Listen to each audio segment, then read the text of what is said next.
A lot of our stress, at least, comes from unnatural things that we impose on ourselves or that our society and culture imposes upon us. Hey guys, Corey here, AuDHD Act 2. Today I want to talk to you about getting outside, getting unstuck, and just about getting moving. It's really easy to let all of the things, or even just one of the things, kind of lock you into a frozen state. The inertia just becomes so much that you just sit there staring at a wall. And I have done this many, many days for many, many hours at a time in some different way, shape, or form of just getting nothing done, making no progress. But today I am going to pick up my kids from a school event, and then we're going to pick up a little bit of food and take a hike and go up to, there's so many parks around us, state parks in Colorado and national parks. There's endless trails that we have yet to explore. So we're going to go explore a new trail and bring a picnic with us and just kind of get out and move. And I know, as a person who is constantly battling that inertia, that weight of all of the things that's, bearing down on you and trying to overcome that to get things going each morning. And one, I will say, your routine, lean heavily into your routine. And most of you already know that, but it helps to start things every day if you start things the same every day. So do what you can to use routine to your benefit, but also to get outside, get some sun, get some nature, get a little bit of time on the trails. And or just whatever you have around you, just get outside and experience the natural world. Because most of our problems, when we get down to them, some are personal relationship type stuff, but a lot of our stress, at least, comes from unnatural things that we impose on ourselves or that our society and culture imposes upon us. So just as an example, you don't have to turn on the news. That's a choice. You don't have to listen to all of that. You don't need to know it.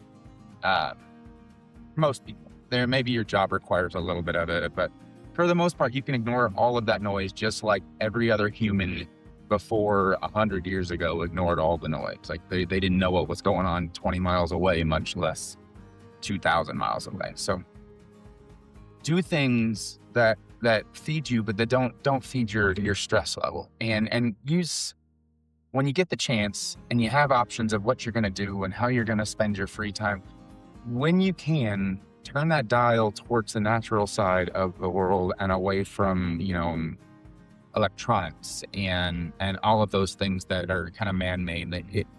It has that stress. I know some of them are amazing. I'm recording on a cell phone right now, so I know that some electronics are absolutely useful and amazing when you need them, but they are tools.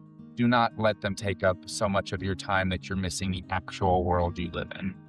But I'll get off my little soapbox there and stop rambling, and we'll take you along. You guys can check it out, and we'll see you on the trail.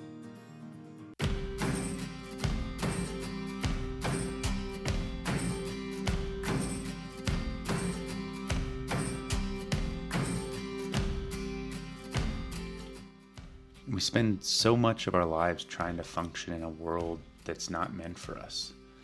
And I don't just mean us as a neurodivergent people, I mean human beings in general.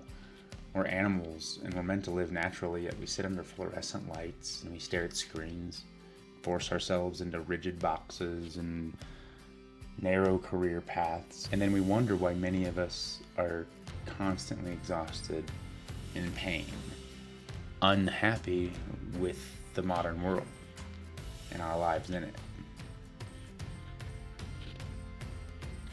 But we have to get outside more and we have to move more.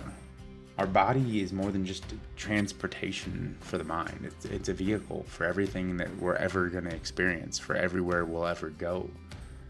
And of course we need to maintain it and we need to care for it. More importantly, we have to use it.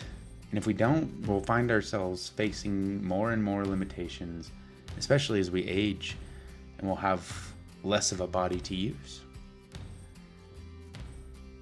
So when the world has you stuck and you can't seem to summon the energy to get anything done, you have to step away from the desk. You need to find a trail, put on some boots, put your hands in the dirt, touch some trees. Just get out there and move. Small physical movements like these, even just a short walk to your mailbox. For some people, that's enough to get started. But do a little more and push yourself a little more.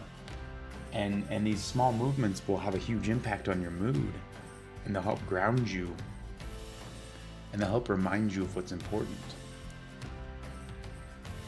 So get out there, let the fresh air fill your lungs, smell the trees and the grass and all of the other interesting smells that you'll find out there, and feel the warm sun on your face. And wherever you are, just stop, take a moment, recognize all that's around you, and enjoy it. Enjoy the feeling, the smell, the sounds, the tastes. All of it. Enjoy it. Experience it. If you make time to get out into the world more, into the natural world more, not online, into the real world, and you put your feet on the ground and you explore and you intentionally enjoy all of the sights and the sounds and the smells, you will not regret it. Give it a try, even if it's just a 10-minute walk. You'll be amazed how different your street looks from your feet, just as compared to your vehicle. It's a totally different world, even just by slowing down and letting it pass by at a different rate. So change something up today. Get out there, see what the world has to offer. Just experience a little bit of nature. Shut off your screens, take out the earbuds, and let nature in. Enjoy the change in perspective and enjoy your day.